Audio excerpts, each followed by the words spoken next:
But they create and take away because they take that audio towards any they are by speech time. Like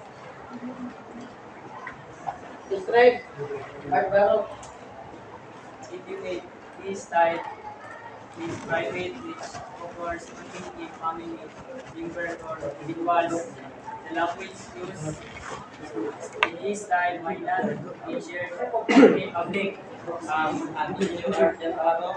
Ang intimate speech dala ay isang uri ng pakikipag-usap na ginagamit lamang sa mga malalapit na tao tulad ng pamilya o matatalik na kaibigan. Sa estilong ito, kadalasan ginagamit ang mga personal na detalye tulad ng pagpipinto ng personal na karanasan sa mga malalapit na kaibigan. For example, kanang ka-share ka o mga nagyani mo sa una, mga panagyadod, sa yung pagkada, basta ito. Let's try. Minyaw. Ano ba yung halimbawa ng intimate?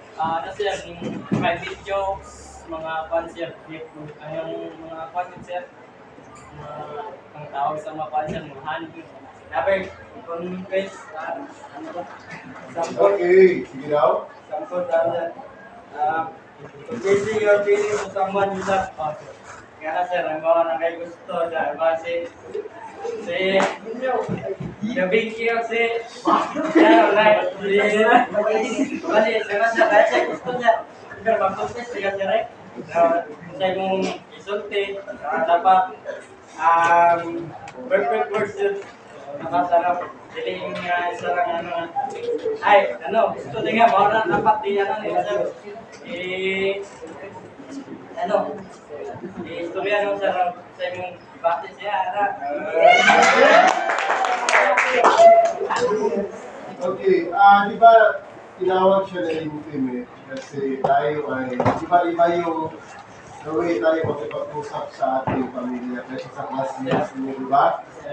So kung kapatid mo, pwede mo pagsabihan ng mga personal na concerns mo, pero sa classmate, ilan lang.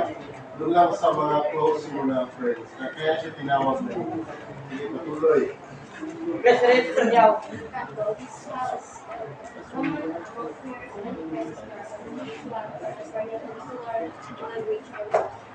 Halimbawa ng casual survey kanang jargon, slang, at vernacular language. Ang jargon daw ang jargon ay lupon ng mga salita na karaniwang naririnig lamang sa estilong grupo. Ito ay mga salitang teknikal na hindi madaling maunawaan ng marami. Halimbawa, sir, kanang mag-istorya ka sa kanang uban kanang dahil nga kanang mga kaya ng Muslim, sir, niya ako, sir, Bisaya. Uban, mag-istorya ko sila, sir, kaya hindi magkasinabot, sir. Kaya dahil man ang language. Tapos, kung Muslim ka, sir, Muslim sa dad niya, makaintindihan sila, sir, depende lang po sa sir, kanang